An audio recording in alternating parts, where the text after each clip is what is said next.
Hello and welcome to College Theater Auditions presented by Playbill and the Growing Studio. I'm Danny George. Every Friday I sit down with different acting and musical theater colleges to talk about the programs and auditioning for the programs. Every Monday and Wednesday I'm joined by different directors, choreographers, composers, you name it. Make sure you're tuning in Monday for the brilliant Tom Kitt. I am so excited to welcome faculty today from Syracuse University and Ithaca College. Are you there? Yeah. Hello, how's it going? Good. Very excited to be here, Danny. This is great. Yeah, I'm so happy you're here. Where are you guys quarantining at the moment? Catherine, you want to go? I am in my home in Brooktondale, New York. Okay. I'm actually in my office. I just got cleared to return to campus last week, although I was on vacation. So the mess you see behind me is my office mess. So I'm in my office at Syracuse. Wow, that's awesome. So before we dive in, I want to talk about the movement that's happening today that's the most important of our time. That's Black Lives Matter. I would love to know what you're doing at your programs to be allies and to encourage a comfortable atmosphere for Black students to grow and learn. I'm happy to start. The first thing I'm going to say is we're going to do things differently. Every single one of us, every member of our community, every day is going to do something differently than we've done before so that we make the community better for everyone. We really feel like this safe return to campus thing about COVID-19 is actually not alone, right? Safe return to campus is about anti-racism and about making it a safe place for students. That doesn't mean we're not going to be uncomfortable or challenged. I certainly have been, my colleagues and my students and staff and faculty have, but I think one of the things we're going to do is step right into it and make the changes that we all wish had happened decades ago, or even last semester, right? Things we initiated that didn't stick. It's time to get it to stick. So we are just dedicated, committed. Doesn't mean it's going to be perfect, but that's where we're going. That's where we're headed. Thank you. Yep. Ralph. Yeah, sure. I'm going to plunge right in and call it out that I and my faculty are deep in conversation with a group of alumni leaders. You may be familiar with hashtag Take the Note SU Drama. We, several weeks ago, received a call to action by a group of our BIPOC alumni on behalf of themselves and our current students, which included shared stories of their experiences of systemic racism here in the department and a list of demands. And I'm now 3 meetings, well, actually I have my 3rd meeting with the alumni leadership group scheduled for next week. And I would say that we are conducting those conversations in a real spirit of problem solving and creating a better environment for everyone in the department. In particular, things that we are looking at are anti-racism training for faculty, some of which has occurred in the past, but we're going to be doing more of and at a deeper level. And since we are all, I think a thing that's changed for all of us in the last several months is we've reached a tipping point with regard to how we are thinking about these issues systemically. What are the systems that, as opposed to personally, right? As opposed to who are the people who are saying and doing racist things or perpetuating racism? What are the systems that are perpetuating that? And among the things we're looking at are how we select and cast and mount productions. And we're going to be looking at that from the ground up over the coming years. So I suspect that our 21-22 season will be put together in a very different way so that we'll provide the opportunity for a much wider array of voices, both in terms of the creative teams and the casts and everybody who's involved. And as you know, when you're talking about a college theater program, productions are kind of the tip of an iceberg. They're the thing everybody sees. There's all that unseen work in the classroom. But I think if we can really change what we're working towards in terms of the productions, then that's going to have effects in terms of how we're working in the classroom. The last thing I'll say, because I don't want to, is that we're also trying to take every challenge and turn it into an opportunity. the challenges that COVID has presented to us in terms of the emergency move to online last spring and some partial online for the fall, although we will have a big in-person component, safe in-person component. We're moving some courses online, which opens us up to teachers and artists from all across the country. And we're having more online guests so that we're taking advantage of that opportunity to bring a much wider array of voices into the classroom in that way. That's fantastic. Yeah. You know, both of your eagerness to shift and make the program stronger and better for all students is really the best quality.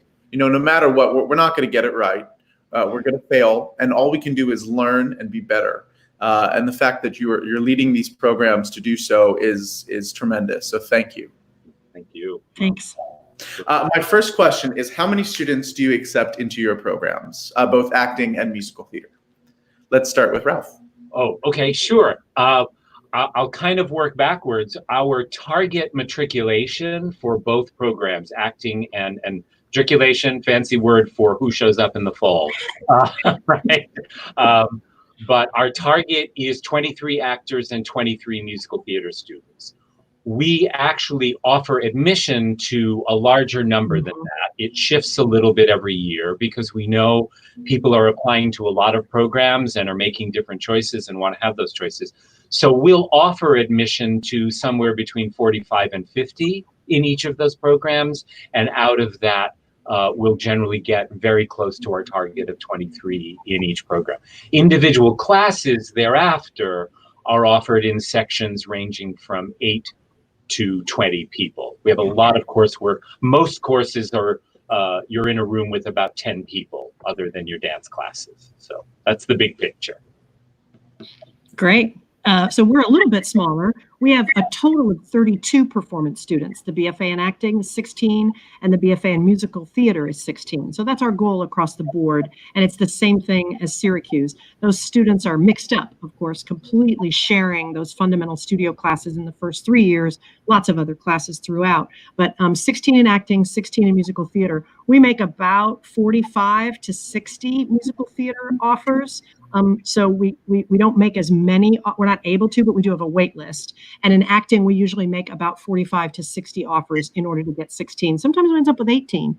A couple of years ago, we had 21 musical theater majors that said yes, so we had a bubble class. That's great. We just shifted things so that everybody got what they needed. But that's usually the goal. We don't have any kind of quota. There's no, we have to have this, we have to have that. We certainly don't take, 45 sopranos.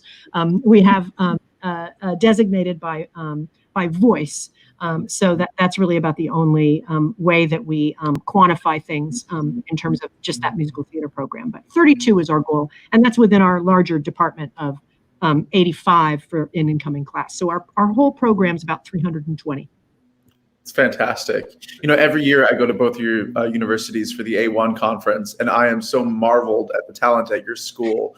I think the most impressive thing is that everyone is so different. They are all truly unique artists. So I guess my question is, what is it that you're looking for in a prospective student? Let's start with Catherine. Oh, well, it's 2 words: inner life, right? A person who's present in the room with us as people, present in their material, understanding a connection. Doesn't mean they've ever had an acting class. Doesn't mean they've ever had a voice class. Did they understand this piece of music? Did they understand this monologue? And do they bring something unique to it, right? So for me, it really boils down to, what's the unique contribution that you're going to make? How are you going to contribute? And how can we help develop your potential and help you become a global citizen with an education, not just training? So we also really look for people that understand who we are and understand what our goals are, as opposed to thinking, no matter where I go, I'm going to get exactly the same thing. I think that every school has something unique to offer. So it's also, what we look for is someone who feels like, this is the good fit. This is a place I want to be. So. Thank you. Sure. I boil it down to one word, not that it's a competition, but I boil it down to one word. What we're looking for is you. But it's a different way of saying many of the same things that Catherine has said, right? We're looking for somebody who can come into the room, and be themselves. And if you audition, you'll hear me say in the welcome speech, we're looking for you, warts and all, right? We're not looking for perfection, because if you were perfect when you walked into your college audition, there'd be no work for the faculty to do. And we have to do something for 4 years, right? We're looking for potential. We're looking for preparation. I will say, so I'm going to go beyond the one word, right? But we are looking for potential and preparation, right? We want you to have done some work to understand, what it is that you're bringing into the room. But we want you to be yourself, because our program will help you develop your skills. It will help you develop your craft. But we can't create your personality. We can help you bring your personality more fully into your work and into a wider array of work over the 4 years that we work with. Talking a little bit material that you love. That's the other, people always say, what should I do? What should I do? You should do material that you have a connection to, that you feel strongly about. Talking a little bit about those skills, I think we have so many prospective students who get hung up on the dance calls. If you are not a dancer, you can see the fear of God in them when they come in the room. So can you talk a little bit about your dance audition and what the dance is like at your university? Ralph, you get to go first. Okay, I go. The dance audition will be a little different depending on who's conducting the call. Although I'm gonna, I get to give you some breaking news here because we haven't really made the official announcement yet. Love breaking news. Our audition process will be all digital this year. Wow. So we will have a pre-screen. We're still working out the details, but what I know is that it will be, it will include a live remote interview. So there will be some real-time interaction with faculty because we're concerned about travel restrictions and being able to plan and all of that. So, but let me go back and so this year we probably won't have a dance call per se.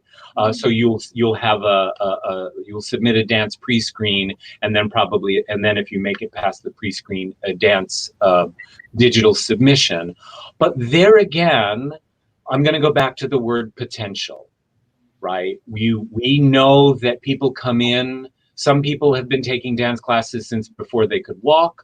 Some people just got interested in theater yesterday and have never taken a dance classes and have kind of learned it as they've been in the show. We have all of those folks coming to our program. Several years ago, we, one of the people who graduated from our program, who received, we have a few senior awards that we give out, received the awards for basically the triple threat award, right? Best combination of actor, singer, dancer, hadn't had a dance lesson before he came to Syracuse. Wow. Done some sports, had done some gymnastics a little bit, but he saw potential, he did his work, and off he went. So again, bring yourself and express something that you care about through your body, and we'll go from there. Thank you. Sure. Catherine. Well, I agree and concur with so much that Ralph said. I mean, it's very shared, the values that we have in terms of where dance falls, in terms of, what I think is applicants' fear of it's going to be a deal breaker. The deal breaker is you, right? You're the deal breaker. It's all about you. Right. So where you are in terms of your movement skills, your sense of connectedness to your body, your sense of physical awareness, it's just a measure of where you are in that moment in the room. It's not only the following people remain after I call your number. It's not a dance call. It's a sense of you have a way to provide us with a dance pre-screen of your choice. And of course, we're part of the common pre-screens. So you can also do a wild card, which people often do a ballet or a jazz combo as their dance pre-screen. And then they do a tap wild card because they're tappers. Some people say, I don't do anything but tap. It's like, no, you tap. So tap. Some people don't really have a lot of dance skills, so they need some help. So they do whatever they have. So I think it's really important to know that dance pre-screens for us are really just about understanding where you are and seeing where your dance journey will be. if you will start maybe in a different level, or maybe you have a lot of this but none of that. All of these programs have dance requirements. We have a very similar success story to Ralph's, with a student who came in and said, I don't even know what jazz is besides jazz hands, And 4 years later, as a senior, they were the jazz TA for Jazz 1, it's called Jazz 1, but it just means the first jazz class with all the with first years in it. He was the jazz TA, and now he was, at least still is, in the national tour ensemble of Hamilton. So if you had told him 7 years ago, well, you can't get into this program because you're not a dancer and you can't kick, it's not like a ride where it says if you can't kick your leg up to this, you can't get in this program. There's room for everybody, and there is room for everybody's placement where they are with their ability to move. There are people that have incredible careers that are movers, right? They're shakers too, right? So I think that's part of it, is that the dance pre-screen, any dance warm-up that we do, anything that we do as part of our audition is just to get more of a sense of you and where you are. It is not used as a high, medium, low ranking or deal breaker. You don't get in. That's not what we're about. Awesome. Thank you so much. Speaking of what you're about, I'd like to bring in 2 Ithaca alums, if that's all right. Yes. Okay. Oh my God, Ben. And Megan. Hello. How are you guys? Wow. Hey. Oh, wow. Hi, Ben. How are you? Hi, Megan. Good to see you. Well, I can't see you. Black square. I want to know what time it is, where Megan is. Yeah. Megan, we can't see your video. You might want to turn it off and turn it back on. Okay, let's see. Kim. Okay, how's that? No, we still don't see you. Oh, no. But we can hear you. I'm here. Yeah. We know. Megan, what time is it where you're at? It's a little bit late. It's almost 2:30. Oh in my the God. morning. Oh, there you are. Hi. Because tell us where you are, Megan, and why you're there. I'm in Seoul, South Korea. I'm with the Phantom of the Opera World Tour, possibly one of the only major musical theater productions running right now. Wow. Incredible. That's unbelievable. Yeah. How is it in South Korea? Yeah. It's doing really well, actually. It's so strange. It's been like a very right place, right time situation. We had left the country on a hiatus for about the 3-week period where things started getting a little nutty here, and by the time we came back, it was basically under control. Wow. They just had a system in place, and the culture here just, everybody's wearing a mask. I step outside and literally every single person has a mask on their face. It's really phenomenal. And at the theater, there's sanitizing spray and temperature reading. Wow. It's just crazy. Yeah. Well, it seems like we have a lot to learn over here all in the things America. in place. So. Yeah. And Ben, are you in LA? Yeah. No, I'm in New York. I'm in Harlem and sort of waiting out the storm. Wow. Ben, could you tell us a little bit about your experience at Ithaca College? Yeah, I had a great experience. I mean, how do I do this in 1 minute? But I had a great experience. The things that attracted me about Ithaca were that it was secluded. I felt this was if I'm going to live in New York City for the rest of my life, I want 4 glorious years in a little hippie town up in upstate New York where it was us. Ithaca, to my memory and my experience, had such a community. They have a great big little mentoring system. The faculty are just available what felt like at all times to help, to meet and measure progress. And it was just bliss when I think back on it. I had a bizarre journey. I took 1 year off my junior year to do a national tour of Spring Awakening. And so I really finished my BFA in 3 years. I am so happy I graduated with a degree, but I do not recommend trying to do a BFA program in 3 years. But that's sort of, in a nutshell, my experience. Sure. And listen, you've had an unbelievable career so far. I'm sure it is just the beginning. All your work that you've done thus far, how has Ithaca prepared you for it? Okay, let me tell a brief story. So the great Mary Corsaro, who I don't think works there anymore, but She retired. She retired. Good for Yeah. her. She was just a great teacher, but I'm sure she's got someone great in her footsteps. She really prepared me in terms of like just the history of theater. You know, what I love about theater is that it is passed down. It is a tradition that is passed down. And sure, we go to a collegiate educational institution to learn about it, but really like you learn by doing. And I think Mary was just the best in terms of like passing that history down in an educational format. And I had one life-changing moment when Mary was on sabbatical. We had, oh, bye, Megan. See you soon. She'll be back in. So when Mary was on sabbatical, I had a teacher named Adam Pelty who was a Broadway dancer for a while, and he came and guest taught for a semester.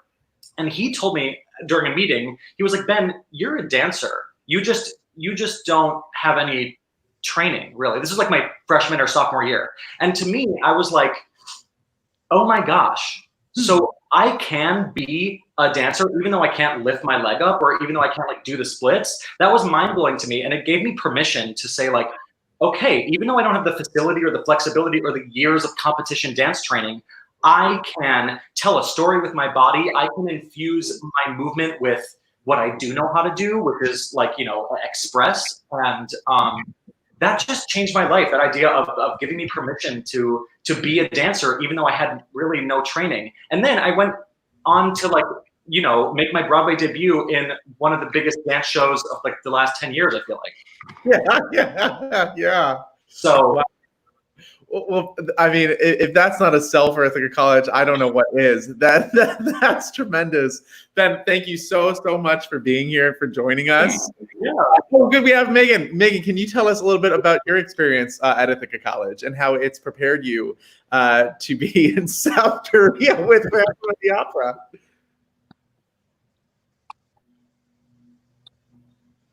Oh my gosh. How has Ithaca College prepared me? How hasn't it? I hope my audio is okay because it's been kind of crackly coming on my end. So I'm just going to talk and let me know. Okay, great. Sounds good. Yeah. I feel like Ithaca gave me preparation in all fields possible. I don't know. I've worked a lot as a swing. I'm a swing in this production, for instance. And Ithaca in the program, musical theater program, touched on all the cornerstones of performing in so much depth, you know, from classical to pop style singing, from, you know, every form of dance, from deconstructed movements to classical ballet. And I feel like I constantly pull on all of those different disciplines, especially working as a swing. And in a show like in Phantom, like working alongside classically trained ballerinas and opera singers and musical theater performers, it's just like a hodgepodge. And I feel like I straddle all of these worlds based off the experiences I had training at Ithaca. That's great. You know, the only downside I've heard ever about going to Syracuse or Ithaca is that it is so cold. So what? So my question is, how do you guys manage? How's campus life, even in the cold? Do you feel like there's a strong community at Ithaca College? Can I just say, I think Ithaca has such a strong community. That's part of what I remember when I think back to my days is the community aspect. The big little program, the seniors really looking after the freshmen. I mean, really, really, not just like, it's not like a hazing or like a teasing thing. It's like they really took you under their wing. And like my big sister, Vicky, we're not, I guess, so close anymore, but when we were at school, like every weekend we'd go to the farmer's market, or they'd have like a little party, meet greet for us. And it was social, and it was like we built a family and a community, and that was really lovely to me. And shout out to Logan Caldwell, my accompanist, who helped me through all my voice lessons. Oh my goodness. That's awesome. Megan. You still with us? Okay, it seems like you got some audio. Oh, are you there? No. Oh. Well, thank you so much for being here with us. It's such a pleasure. I can't wait to see the next show that you're in. It's only a matter of time. Thanks. Thank you. Thanks. Take care. Bye all. Bye, Catherine. See ya. We'll see if we'll get Megan back on. But if not, I'm going to move on to the next question. And that's about grades and GPAs. You know, as artists, that's not our first focus many times. What is the GPA necessary to get into your programs? Are you looking at SAT and ACT scores? If we could talk about that for a little bit, that'd be great. Sure. Who's going first? You. It's been all I see for 10 minutes. You go. We're not requiring tests. So tests were optional last year in drama, and they're optional for the university this year. And I believe that's going to be ongoing. So tests are optional, out of the question. GPA, as with any one of the factors that we're considering, there's no particular cutoff. So it's not like if your GPA is blankety blank, you're automatically a no. That isn't really what happens. Any part of the application process, everybody's really looking at the whole picture. I think what I will say at this point, just as part of that, is that it's a kind of a two-tier process in that the faculty looks at what's called the talent portion, right? The audition. And the faculty makes a recommendation and gives a score based on the potential that they see in front of you.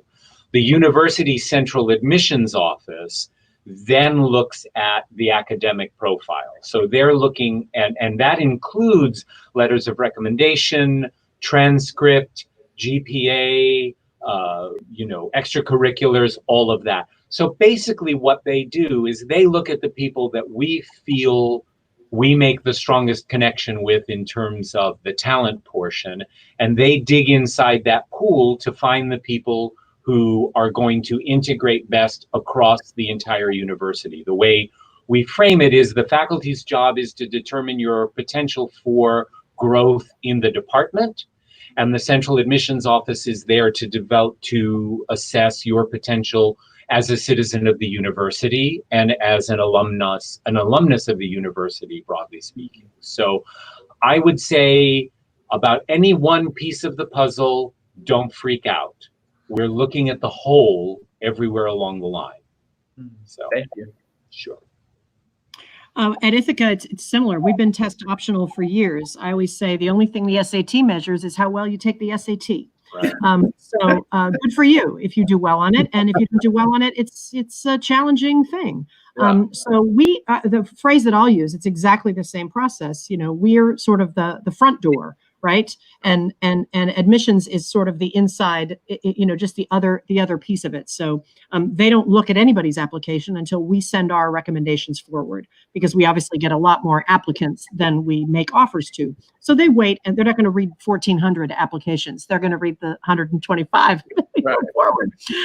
So they listen to us, but they also call and say, this person struggles academically, and we're concerned that this might be, that this particular college environment, which can be very intensive, especially for musical theater majors, not that it wasn't intense for acting majors, but to have music theory and a lot of, other classes that are on top of your academic classes and your studio classes. So what we really look for is people who can be successful academically, even if you have challenges, right? I'm a visual learner. I'm a kinesthetic learner. Maybe you need accommodations. We want to make sure that you've had those opportunities. What if you haven't had those opportunities in high school? Your transcript's going to be, you're going to feel like, oh, I'm a terrible student. No, you're not. You just haven't figured out how you learn. We focus on how you learn, so that there may be someone who might have a GPA that's 2.25 and they think I'm never going to get in. But if that talent portion, right, if that bringing you into the room portion is something we're looking for, just as Ralph said, we're going to look at that information. We're going to listen to what those teachers say. We're actually going to talk to you. We're also going to usually see it in your essay, where people say, I really struggle in school, or I really have these challenges. And they understand that they need to make a shift, but we want to make sure they can be successful. So I think that that's part of it, is it's a much wider lens in terms of just looking at some number, looking at some checked box. And I think that goes for everything, whether it's, and I think the importance is, do you have a healthy expressive instrument? Are you starting in a place, even if, as Ralph said, there's no training, there's no classical ballet, there's no criteria for having classical ballet. That's just an opportunity that you might have had. So I think it's that way with everything. And academics is important because it is a college education.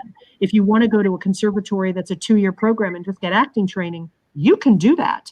But if you Right. want to broaden everything and get that exposure to a liberal arts education, then there are going to be some sense of where do you stand academically, and can you be successful? Can I add a little bit to that? Just I want to, you know, I'm pretty confident. I know I speak for Catherine as well.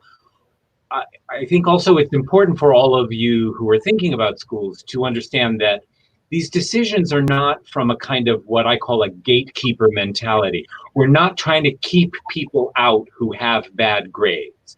All the decisions are trying to make sure that we have a good match between the student and the environment. And if you have academic struggles, there are support services on campus, but those aren't infinite. So it's not going to be good for you if we take you into an environment that you're not going to be able to succeed in. It's not about our trying to garnish our reputation. It's about our trying to support you and help you land in a program that would be good for you.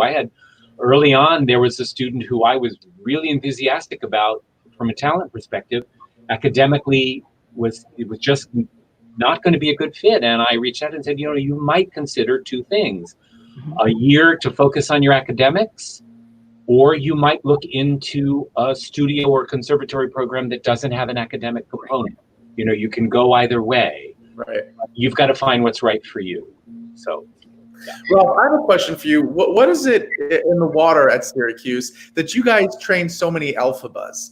It is crazy. From Idina to MK to Marie to Hannah Cornell. I mean, everyone is an alphaba. I don't understand. It's unbelievable. To answer that question, I'd like to bring in two Syracuse alums, if that's okay. That's Hello. Hello.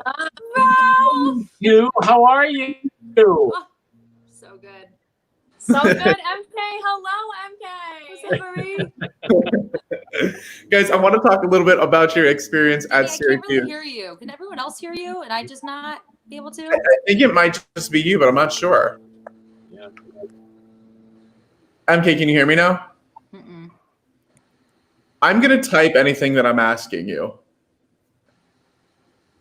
Great. I can hear everyone else. This is weird. I'm going to say this to Marie then, and then I'm going to have you relay it to MK. Okay. MK, but Marie, can you tell us about your training at Syracuse and what you enjoyed most about the program? MK, can you please tell us about your training at Syracuse and what you most enjoyed about the program? Oh man. You're a great right-hand man, Marie. What I liked most about my training in Syracuse, I think, was probably I felt like Syracuse has a very specific way of training their musical theater actors, and in a way that is acting focused. I feel like they build strong foundations for us to create characters from.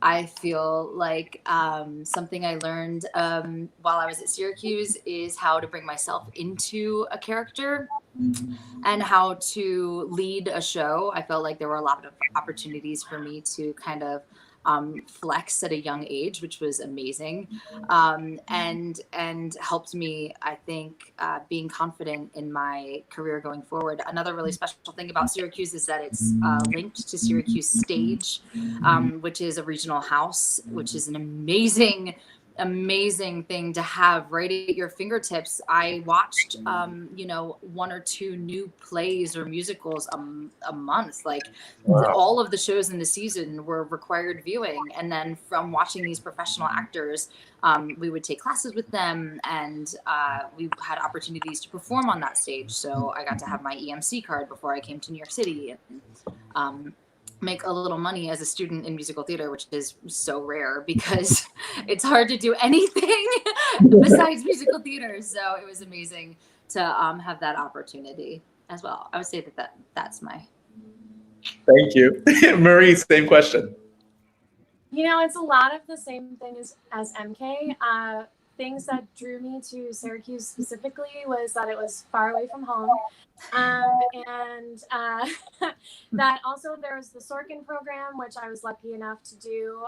There's a showcase that I was able to do that helped me, get representation, and it actually booked me a job at the Berkshires. Thanks, Bob Moss. And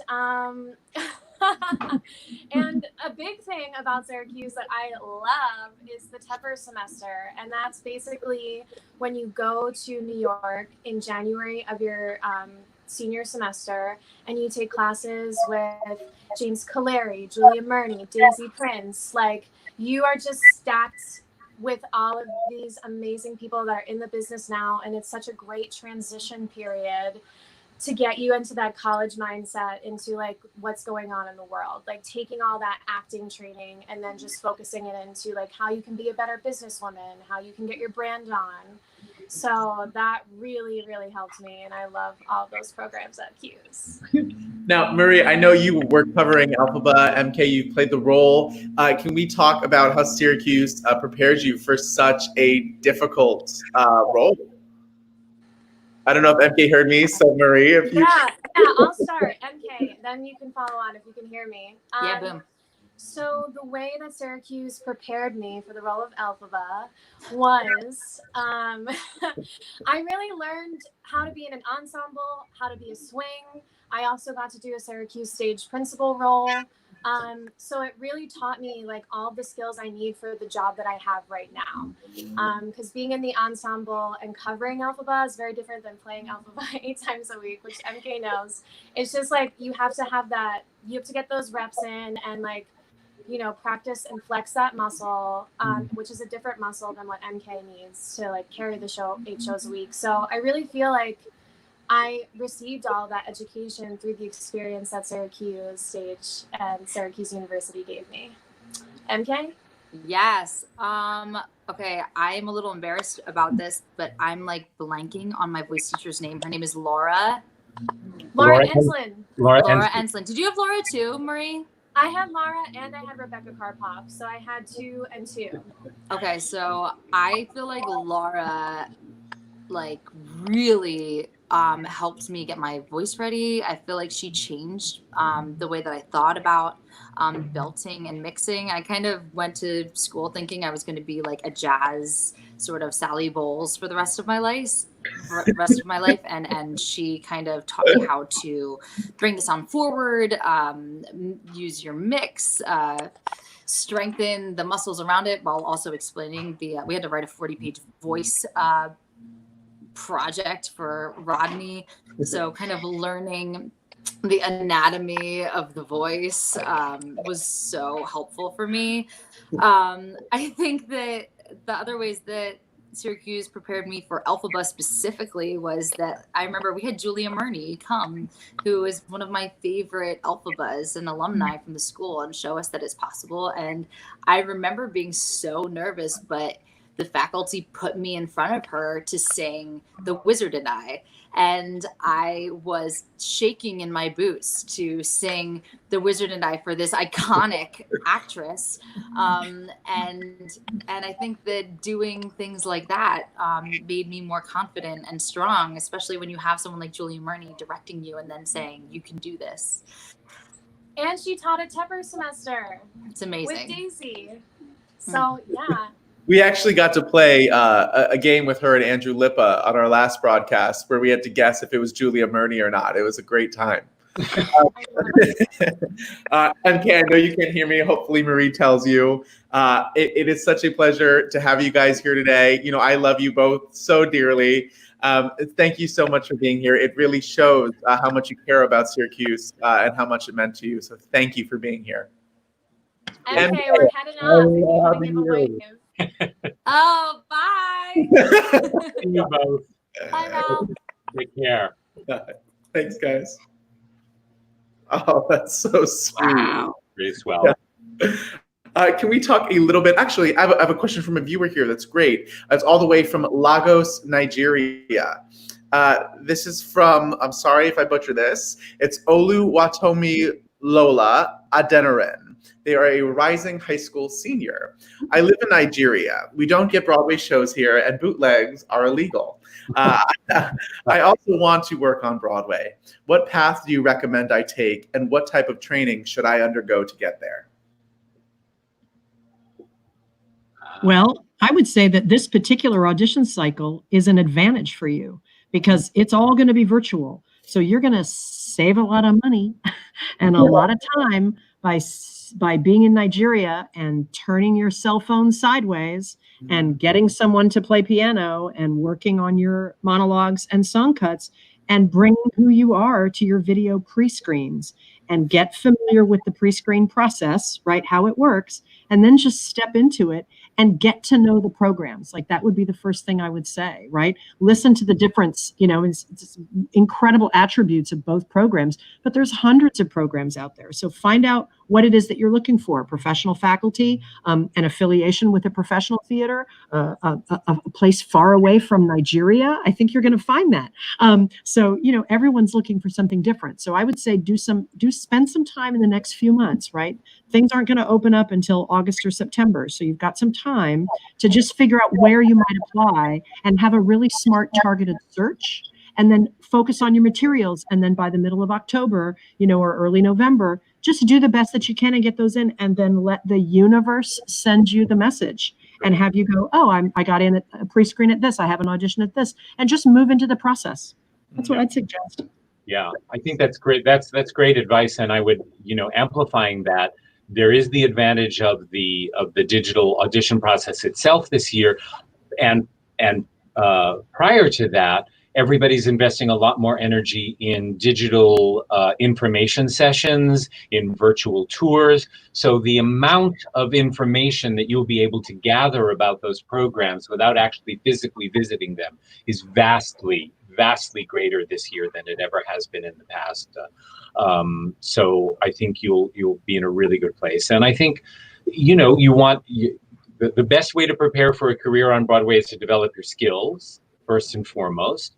And, because you are an international student, the possibility of attending, the opportunity to attend school in the United States allows you to learn about the culture that gave rise to that art form. And at the same time, creates a window for you as someone else in the future to influence that art form, whether it's in this country or in your native country, right? Our global citizenship allows for a huge dialogue through time and space that you could participate in. Thank you. On the subject of international students, this is from Juan Madero. They are a user on YouTube. This is a live question. Do you accept international students into your program? How do you support them inside and outside the classroom? Great. Well, I'll say I speak for Ralph when I say yes, we accept international students. Of course we do.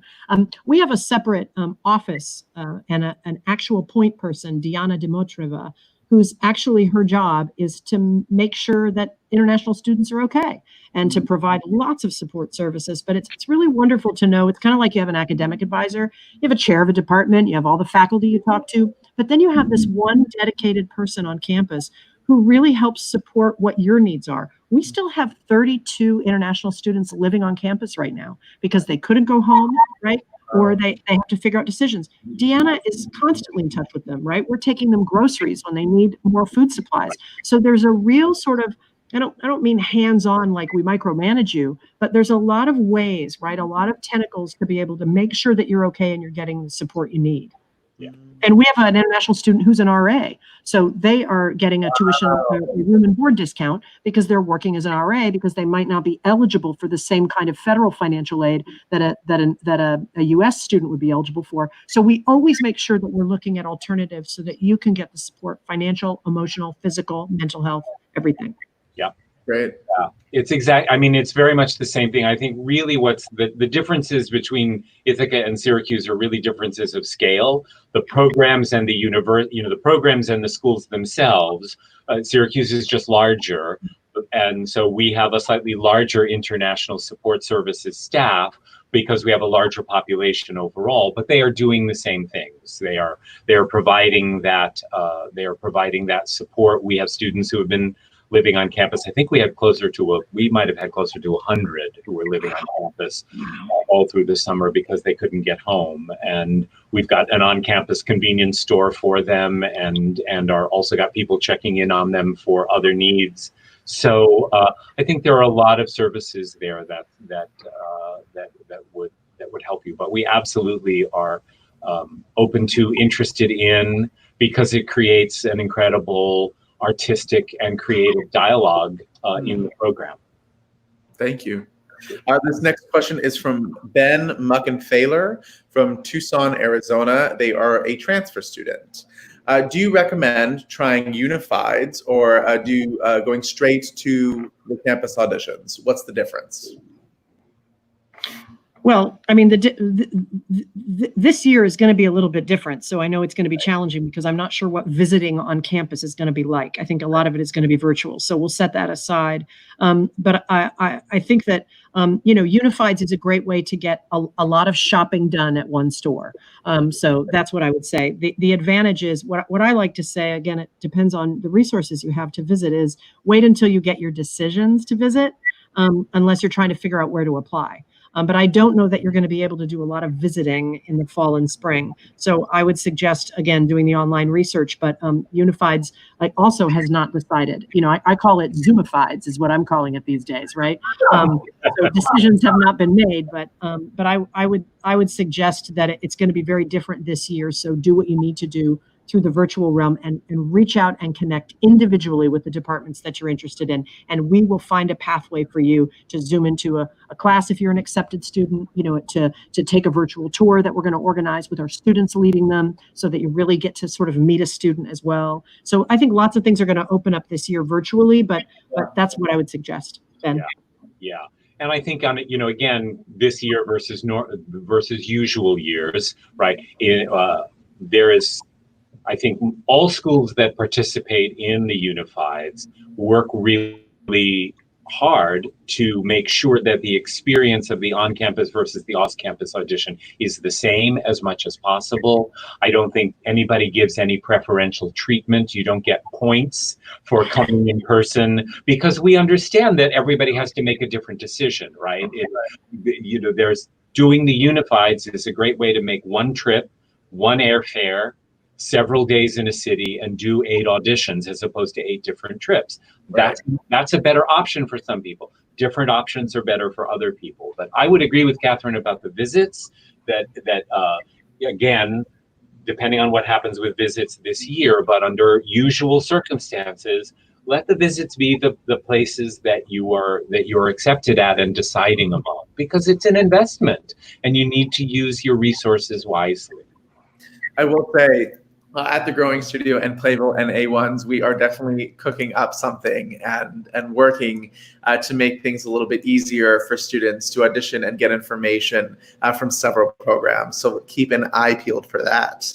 This next question is from Sol Salas Aguilar from our YouTube. Up to what percentage do scholarships cover, and what type of financial aid do your institutions offer? Well, it's great that you phrased the question so clearly, because financial aid is based on demonstrated need, right? You demonstrate your need by completing a FAFSA and a CSS profile, right? CSS profile is a one-time thing. FAFSA you do every year to be able to reflect, obviously, changing financial circumstances. So financial aid is funding that goes towards your education based on what your circumstances are. Scholarships, whether they're called merit or academic scholarships, are based on the department or the school choosing to say, we'd like to give you this $2,000 academic dean's scholarship, or we'd like to give you this $4,000 talent scholarship. So that's what the scholarships are. Is the scholarships are really based on that merit, right? Something that we see in you that we want to provide as an incentive. The difference is tuition is often the thing that's discounted. Room and board is rarely discounted. Now, again, Syracuse is a larger institution. There are a lot of institutions that have the ability to say, we have 10, let's say they're taking 45 students. They say, well, we have 10 what they call free rides, which means they're going to pay for your room and board and for your tuition. So those kinds of opportunities are things that are wonderful, but there's just not enough to go around. So we take the scholarship money that we have and we try to make sure that it's distributed with as much equity as possible, so that it doesn't feel like there's 10 people going here for free and everybody else is a full pay, person who can afford to write a check for college. We need that diversity to also be economic and all kinds of things, so that we don't have a place where there's just certain kind of people, and those are the people that get to go to college. So those are how the two pieces work. And of course, we would do anything we can to help support it. But that academic success that we were talking about a couple minutes ago is obviously going to be one factor towards some of the scholarships that might be available. So that's another reason to stay strong and finish strong in school, and to make sure that you're doing your best, right? So that anything that's available to you isn't taken off the table because of measures, right? That's fabulous. Thank you. Yeah. And I would again, building on that, what is the large picture is the same. What's a little bit different in our case is that all of the award decisions, whether for financial aid or for scholarships, are actually made outside of the department. They are made by the university's financial aid. We make some. There are a few cases where we make recommendations for artistic merit scholarships, but we don't actually make the final decision. That is all controlled centrally through the university. What the other thing that the department will do for incoming students and currently admitted students, if people are facing changed circumstances or having a financial struggle, the department, in this case it really means me because I write the letter, serves as an advocate, can serve as an advocate. So I have relationships with people in the financial aid office, and I will make a testimonial to them saying this student is an excellent student, provided that they are an excellent student. This student works very hard, provided the student does work very hard. They are facing a challenge, so please do all you can to support them in being here. But all of that decision making is made outside of the department based on, in a couple of cases, some recommendation from within the department. But it's all to the same end that Catherine was talking about in meeting need and ensuring the broadest kind of diversity across every parameter that we can. I call it the bat phone. I have a bat phone to financial aid. I pick up the phone and I say, we've got a student whose parents lost their jobs and we're going to need more money. The advantage of a smaller school, right? I have to go through the email file. I have to go through the email screening system. I got to get you a bat phone. This next question is also from YouTube. It's from a user named Jackson Perry. Can you speak on the diversity of your faculty? You go first, Ralph. Oh, the diversity of my faculty is sorely lacking. I will say that right up in front. We are not for want of trying, but we are an overwhelming majority white faculty, which we are working on. I was talking earlier in the webinar about how we are looking at the possible upsides of some of the disruptions that have been created through our response to the pandemic, and moving more courses online and doing more digital interfacing. So we are trying to use digital interface to bring in a more diverse group of guest artists and shorter term faculty. In a university setting, faculty changeover is very slow because most faculty are tenured faculty and they get their job and they're there for 25 or 30 years. And so bringing about change in a faculty is a much slower thing. So what we are trying to do is, wherever we can bring in new people, look to balance our lack of diversity in the faculty through those means. So I'm just being completely frank about that. And one of the things that we are looking at, though, is that one of the things we are really we've had a first conversation about this as a faculty in relation to some of the stuff I was talking about earlier on, is, if you've got to look at, well, why did your faculty end up not being diverse? How were you advertising the position? What did you want from the position? How were you framing it? Were you just unconsciously looking to find more people like yourself? And how willing are you going to be when you have an opening to bring in somebody not only who looks different, but who thinks differently, who creates differently, who has different values, so that they can transform your program. And I think in the moment that we're living in America right now, which will hopefully not just be a moment, but will be a new future for us, we are all asking a lot of really deep questions about how can we be different in the future. Thank you, Ralph. What just a profound and authentic answer. I always appreciate hearing you and learning from you. We are the same. We are predominantly white and unfortunately persistently white. So it's a real challenge of being a private, expensive institution in the Northeast. It starts with a P and the word is privilege. So that is what we are looking at. We have a mirror put up to that right now.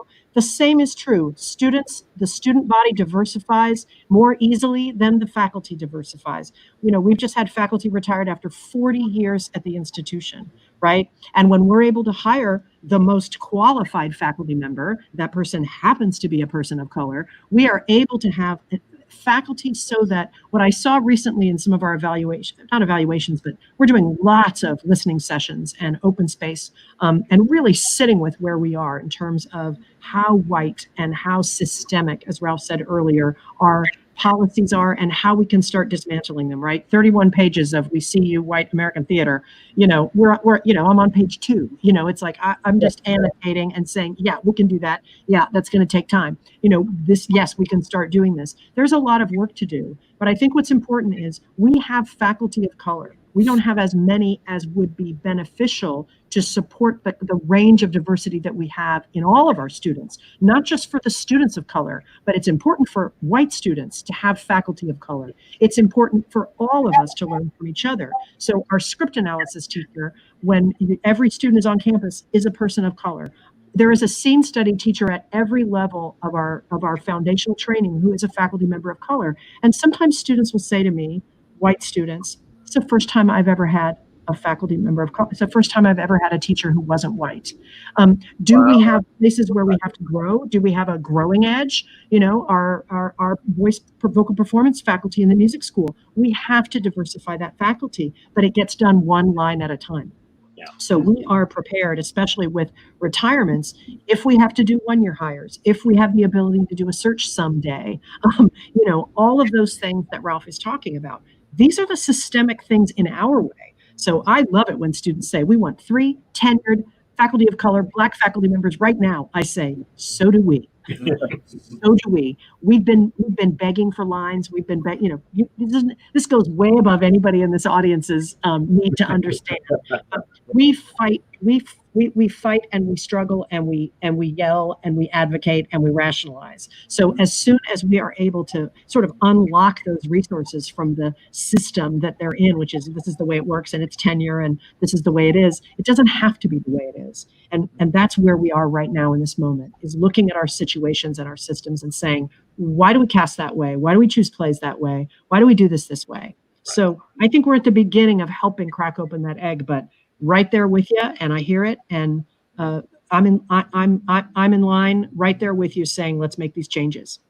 Kevin, your passion is so exciting and so infectious. Barely discernible. It's my passion. Barely discernible. My final question to you both is: if I'm a prospective student, why should I attend Syracuse University and Ithaca College? Ralph? Okay. You should attend Syracuse. Well, I'll go in a slightly different way, right? My one-line summary of the way in which Syracuse may be different from some other programs that you're looking at is that we have a particular combination of conservatory-style training situated in a larger research university, and we work in direct partnership with a professional theater company. That's not to say, therefore, anything else is lesser or greater. This is what we are. So if that combination of 3 things is interesting to you, then we're the place for you. We have people who come because they want to go to the basketball games, right? That's like why they came. I wanted Greek life. I wanted basketball games. I wanted all of that. And we have some people who are like, yeah, no, that's not matter to me. I spend all my time there. But that combination of 3 things provides opportunities for people to craft their way through, right? We're not a large city. right? Some people want to go to some schools that are situated in major large cities because that's where they want to be. We have our Tepper semester in New York at the end, so you get that experience. But some people don't want to study in a large city because they find that a distraction. So I think what you get here is an opportunity to be seen as an individual and to have your individual talent brought forward in that particular context. Thank you. Sure. Well, if I were to tell you why you should go to Syracuse University, I think you should go because you get to work with someone like Ralph Zito. You get to work with faculty like Celia Medoy. You get to work with faculty who care and are incredibly qualified and talented. That's why I would go to Syracuse University. Your check is in the mail, Catherine. Your check is in the mail. You don't have to pay the rent. But what I'll say is I'm an alum of Ithaca College. So I'll tell you why I went to Ithaca College, right? I'm a BFA acting alum from 1985. And when I went to my first Hangar audition, right? The Hangar Theater, one of our great Central New York professional theaters where almost all of us either got our equity card or got our first 10 equity points. Vanessa Williams was right there with me, who was an MT, Syracuse Musical Theater. And I just remember we were all so excited to be a part of something in this place that wasn't New York, that wasn't Chicago, that wasn't Atlanta, that wasn't Las Vegas. We sort of found this place that suited what we wanted, So I think in those, I always say my reason for choosing Ithaca College was I wanted a college where there was no one from my high school. It was really important to me, living in the shadow of my two older brothers, to be somewhere where no one judged me by anybody else but me. And that was what I wanted. I wanted feedback. I wanted evaluation. I wanted challenge. I wanted rigor. So that was really important to me. I also wasn't sure that theater was the career that I thought I could sustain. So I wanted a liberal arts education. So when Ralph talks about a Research One, big institution, Ithaca College is a comprehensive liberal arts college. I got to take French, Italian, and German and sign language, right? I was trying to get a minor in politics. I was 6 credits shy, right? It never happened. But I took 2 classes in American foreign policy. And I don't think I could have done that if I'd gone to Juilliard, right? Right. If there's anything wrong with going to Juilliard, right? I wanted an experience where I could take cultural anthropology. I could take a film class. I could start to do things and build those things into my foundation. I ended up going to Chicago and working, training at Second City. I didn't want to go anywhere near New York. It was not for me. So I think it's important that it isn't one size fits all. It's one size fits you. And I think that's what you have to determine. And so for me, I feel like you have to understand what it is that you want, or if you don't understand what you want, do the homework and figure out how schools are different. We all love to see each other when we see each other at Unifieds. You're going to thrive wherever you go, right? It's important that you flip the table and think about auditioning the school at your interviews and auditions, not us auditioning you, right? You need to go, how did that person treat me? Did they treat me with respect? Did they acknowledge? And, that's what it's about. So you walk out of that room and go, I don't like the way that they made me feel, right? That's important too. Thank you. So, these answers are just unbelievable. I wish I could go back to college. Yeah. Give it a shot. I might have to. We'll see. Guys, thank you so much for being here. It is such a pleasure to see you and to speak with you and learn about your schools. I hope to see you in person sooner rather than later. For so many reasons. Yes. Right? Great to see you. Great to see you, Catherine. Thank you, Danny. Thanks for creating this space for being here. Thanks everybody for coming. Email us if you have questions. Yeah. Oh, yes. Social media too. I know that we have some handles for you guys. Yep.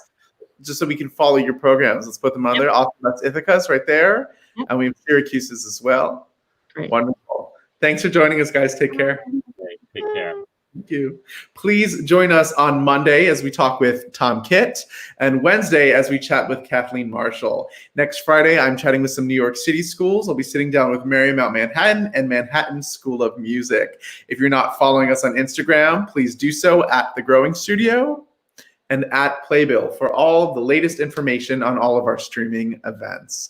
I'm Danny George. Thanks for tuning in.